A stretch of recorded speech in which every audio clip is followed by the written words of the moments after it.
Hey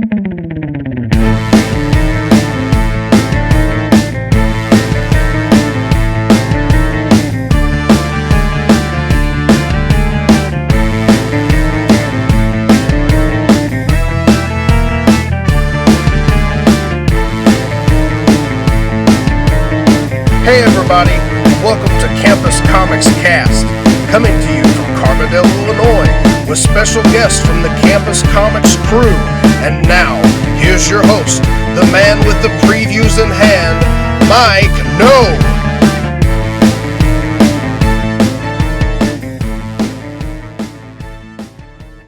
So this is Scott Reed of the Campus Comic Cast. I am here at, it's September 30th, 2018. I am here at Saluki Comic Con with Peter Poplaski. He is known for a lot of work at Kitchen Sink Press, a lot of covers with the company. Also known for his cover work on the Superman dailies. Actually was able to finish up some Will Eisner work on some of his anatomy art books. And then, of course, he is at least co-author or partway responsible for a couple of Robert Crumb biographies. So how are you doing today? Well, I was pleased to come down. It was fun to actually be part of a Comic Con and see how wild and crazy he gets here in the Midwest. I used to go to the Chicago convention, so I can't say it's my first Illinois convention, but I've been to conventions before, mostly in Chicago at the 4th of July once, and then I've been to a couple in New York. Right. Some of us in Southern Illinois don't consider Chicago part of Illinois, so it may be your first Illinois convention. Well, there you go.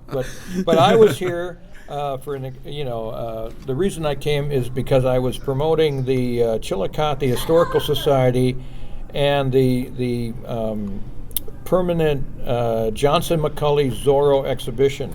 Because Zorro is like one of the sparks that starts the whole comic book industry, and I always find it interesting that was once 10-cent things for kids turns into a multi-billion-dollar empire today. So it's something that is, it's good to think back to say, okay, how did all this stuff kind of like start, and where was the spark? And you can go back and study mythology and biblical stories and history, but when you get into the whole idea of the superhero, it's basically a reflection of the American character, and you start off with things like Buffalo Bill and that kind of thing, but really early on with dime novels, you have Deadwood Dick in 1877, and he's the first masked American character, I would guess. And then after that, with pulp magazines and stuff, things evolve into characters that either wear masks.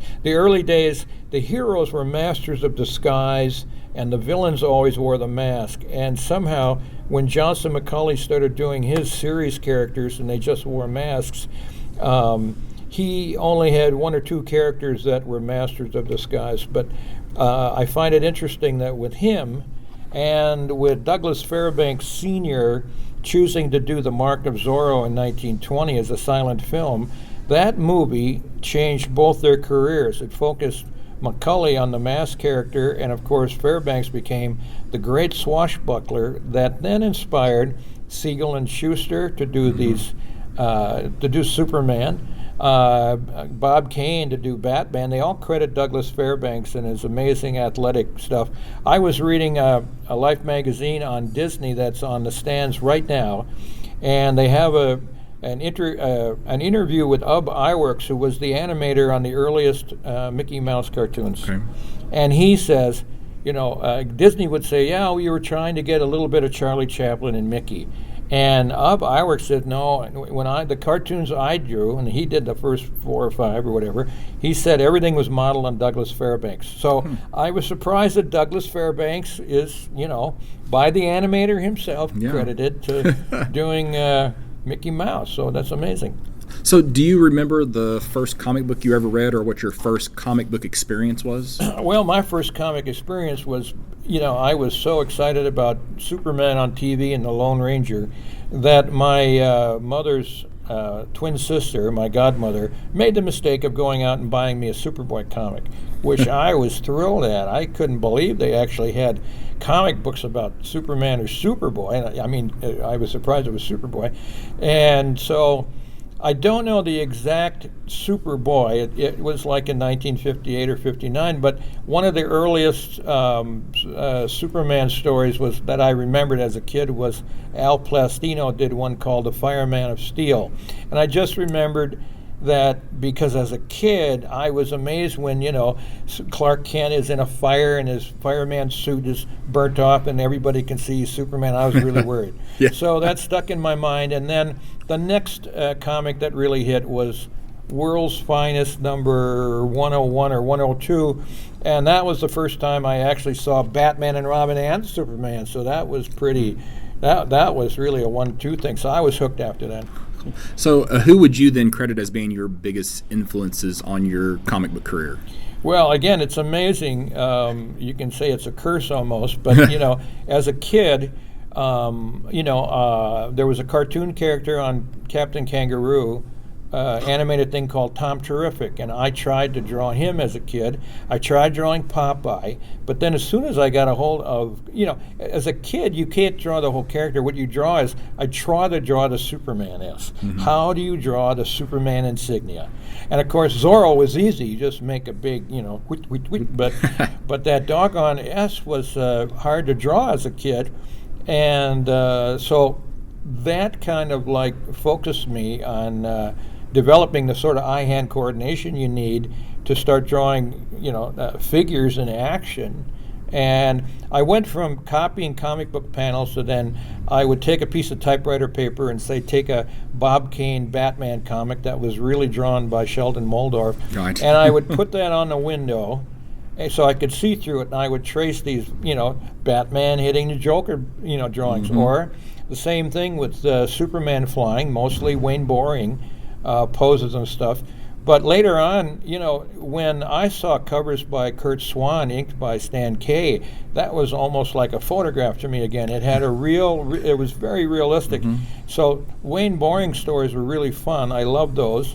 But that reality that Kurt Swan and Stan Kay put into it was really amazing to me. And I find all those covers to be wonderful from that period. I mean, it's interesting what happens when an inker, because Kurt Swan is great all the way through, but when he gets George Klein inking his work, or John Forte, or even Sheldon Moldorf, there's something that's just slightly is missing for me, because Stan Kay himself was a watercolorist and a painter, okay. And his brushwork has that authority to it. Mm-hmm. And so sometimes the other guys, the stories are great and the action and all that stuff, but the actual touch has a traced feeling to me, whereas the brushwork of Stan Kay was very fluid and I always liken it to the really good illustrators that were doing illustrations in like Saturday Evening Post and stuff. Those guys had an American identity from that period that stuck. It's amazing how inkers can really put their mark on a piece. And then I was at a Superman celebration a few years ago, and Brett Breeding was there, and he's primarily an inker. Mm-hmm. And I had this issue of Avengers that he had been credited for that he didn't actually do any work on. Yeah. And he would flip from page to page, say, oh, that's Terry Austin, and oh, that's such and such. He could tell the difference in the page. Where sure. It blows my mind sometimes, how the inkers can recognize that even going sure. from a page to page. Well, especially if you worked with them and the styles and stuff like that, it's interesting to pick that up. As a kid and drawing and really curious about who was doing what. I remember one time I counted the artists that I collected. I was about 12, and I came up with 17 that I could recognize, yeah. Kurt Swan, Steve Ditko, Jack Kirby, mm-hmm. Joe Kubert, Russ Manning, mm-hmm. All these guys, I would be comparing what they were doing in their work all the time because, I was actively buying them all. And again, for Kirby is someone that's really strong no matter who's inking him, but mm-hmm. I have to admit, having grown up on the monster comics that then turned into the Fantastic Four and right. the Avengers, I am partial to Dick Ayers just because he had a sort of strength, mm-hmm. especially with the monsters, that those early FFs, especially when they were doing the chapters where they made it like a novel, like right. Stories, those issues like gee, 6, 7, 8, 9, 10 are like, they're all knockouts. The way the story structure and then the inking and stuff. So those are my favorites. So which of your past projects would you say that you were most proud of? Well, again, I'm amazed to have. I was lucky in that I dropped out of college and I started working with Dennis Kitchen, and we had like an open studio situation, and I mean, I know he thought I was working for him, but a lot of times I felt he was just working for me, because everybody came through our studio in Milwaukee at one point really early on. I mean, Jay Lynch and Skip Williamson came up from Chicago, and then Eisner flew out, and Justin Green came. And again, there was such an artist camaraderie. Everybody was laid back. They're all kind of funny and comedians. And Eisner, of course, was a serious businessman, but he was pretty laid back. Because he was interested in the market and all that stuff, but he liked working with me, just like Harvey Kurtzman and Milton Caniff did, because I have an art background, and so having a fine art background, but turning around and considering these guys fine artists, I mean, they were really amazed at that respect, and I don't have that kind of ego where I was trying to like.